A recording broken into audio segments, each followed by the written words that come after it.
Salam, selamat malam sahabat terkasih. Malam ini sebelum kita beristirahat, mari kita datang kepada Tuhan dan merenungkan firman-Nya.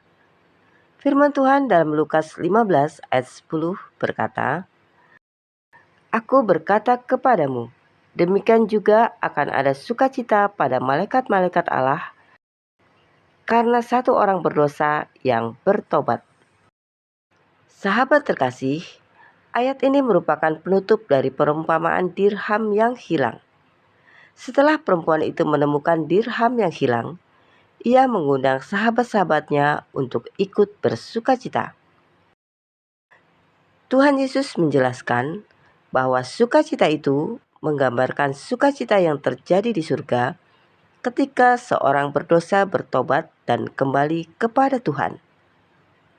Betapa indahnya hati Allah. Seringkali kita berpikir bahwa Tuhan hanya melihat kesalahan-kesalahan kita. Kita merasa tidak layak datang kepadanya karena kegagalan, dosa, atau kelemahan yang terus berulang. Namun, Tuhan Yesus menunjukkan gambaran yang berbeda. Allah adalah Bapa yang bersukacita ketika anaknya kembali pulang. Sahabat terkasih, ada seorang ayah memiliki hubungan yang renggang dengan anak laki-lakinya. Karena sebuah pertengkaran besar, anak itu memutuskan meninggalkan rumah. Hari demi hari berlalu tanpa kabar. Telepon tidak diangkat, pesan tidak dibalas. Sang ayah tetap menunggu. Setiap malam ia berharap melihat anaknya pulang. Banyak orang berkata, "Lupakan saja, dia sudah memilih jalannya sendiri." Tetapi seorang ayah tidak bisa melupakan anaknya. Bertahun-tahun kemudian, suatu malam terdengar ketukan di pintu rumah.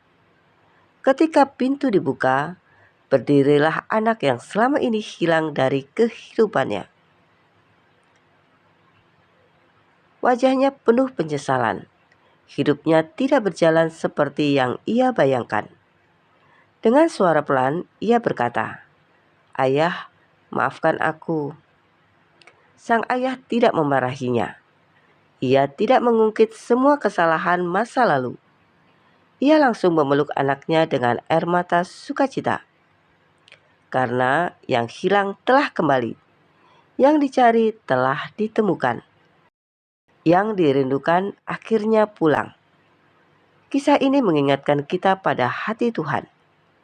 Seringkali kita membayangkan bahwa Tuhan akan menyambut kita dengan kemarahan. Padahal yang Tuhan rindukan adalah pertobatan dan pemulihan. Sahabat terkasih, Lukas 15 ayat 10 mengungkapkan sesuatu yang tidak dapat dilihat oleh mata manusia. Ketika seseorang bertobat, ada sukacita di surga. Bayangkan itu. Mungkin pertobatan seseorang tidak menjadi berita besar di dunia. Tidak ada sorotan kamera, tidak ada tepuk tangan manusia. Namun surga bersukacita. Tuhan memperhatikan setiap langkah kecil kepadanya.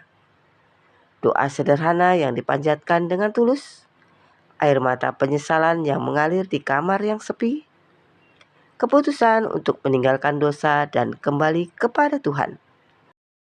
Semua itu berharga di hadapannya. Sahabat terkasih, pertobatan bukan hanya merasa bersalah. Banyak orang menyesali akibat dari kesalahan mereka, tetapi tidak sungguh-sungguh berubah. Pertobatan yang sejati adalah perubahan arah. Jika sebelumnya menjauh dari Tuhan, sekarang mendekat kepada Tuhan. Jika sebelumnya hidup menurut kehendak sendiri, sekarang belajar mengikuti kehendak Tuhan. Pertobatan bukan tentang menjadi sempurna dalam satu malam.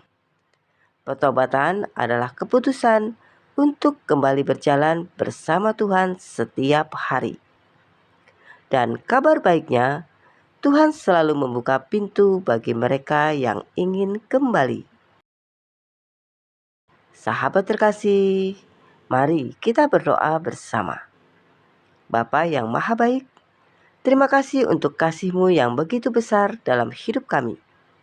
Terima kasih karena Engkau tidak pernah berhenti mencari kami dan tidak pernah menutup pintu bagi kami untuk kembali kepadamu.